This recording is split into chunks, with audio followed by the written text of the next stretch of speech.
বাংলাদেশে আমার আপনার কারোই কোনো নিরাপত্তা কিন্তু আপাতত এই সিচুয়েশনে আমাদের কারো নেই।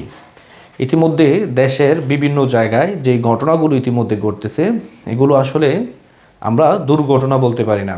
এগুলো আপনার পরিকল্পিতভাবে হচ্ছে এবং বিভিন্ন জায়গায় আপনার পুলিশকে মেরে ঝুলিয়ে রাখতেছে, থানার ভিতরে ওসিকে মেরে আপনার ঝুলিয়ে রাখতেছে এবং কি বাংলাদেশে বিভিন্ন জায়গায় আপনার হত্যাকাণ্ড হচ্ছে এবং কি দৈনিক সেটি আপনার চলমান রয়েছে।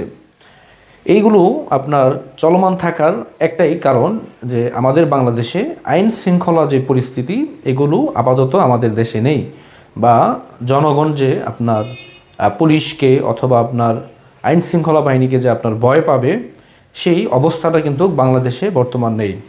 এখন যদি আমি বলি যে এই বাংলাদেশে আপনার নিরাপত্তা নেই, আমার নিরাপত্তা নেই, আমার আপনার ফ্যামিলির নিরাপত্তা নেই, কারো নিরাপত্তা নেই, তার মানে যে কেউ চাইলেই আপনার পূর্ব শত্রুতার জের ধরে আপনার উপর যদি কেউ আক্রমণ করে তখন আপনি চাইলে থানায় গিয়ে একটি মামলা করে আপনি সেটি কিন্তু ভালোভাবে পরিচালনাও করতে পারবেন না, কারণ আসামি গ্রেফতারও করতে পারবে না। এমন একটি পরিস্থিতিতে বাংলাদেশের জনগণ রয়েছে যে কারো বাড়িতে যদি ডাকাতি হয় তাহলে সে কিন্তু একটি মামলা করে সে ডাকাতদেরকে গ্রেফতারও করতে পারবে না।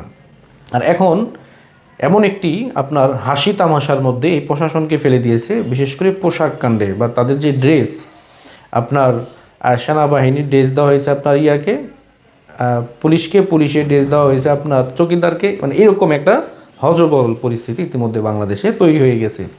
আর বিশেষ করে এদেশের নিরাপত্তার কথা যদি আমি বলি যে আপাতত বাংলাদেশের কোথাও কোনো নিরাপত্তা নেই। এদেশের জনগণের যারা সচেতন মানুষ, যারা আপনার এই দেশ নিয়ে চিন্তা করে, বিশেষ করে সাধারণ জনগণ থেকে শুরু করে আপার লেভেলের মানুষ পর্যন্ত কারোই এদেশে বর্তমান নিরাপত্তা নেই। কারণ নিরাপত্তা না থাকার প্রধান কারণই হচ্ছে আমাদের দেশের আইন শৃঙ্খলা বাহিনী ইতিমধ্যে একদম ভেঙে পড়েছে।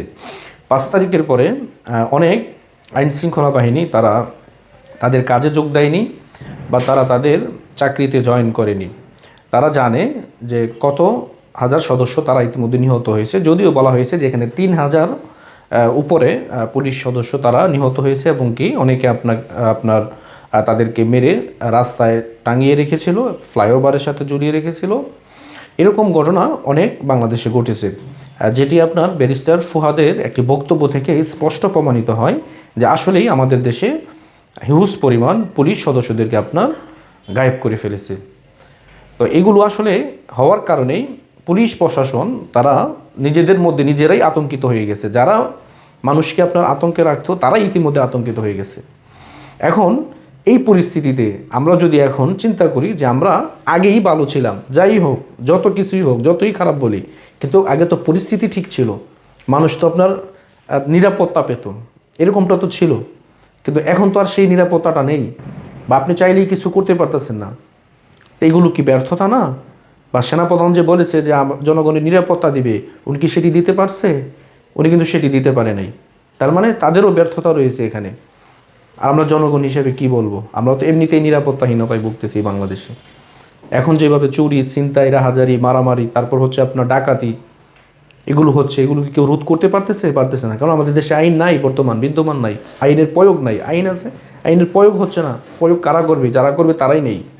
এমন পরিস্থিতি বাংলাদেশে তৈরি হয়ে গেছে। এই পরিস্থিতি যদি সামনে আরও 1-2 মাস কন্টিনিউ হতে থাকে তাহলে এদেশের পরিস্থিতি এতটাই নাজেহাল হবে যেটা আপনার আগামী 20 বছরও কন্ট্রোলে আনা সম্ভব হবে না।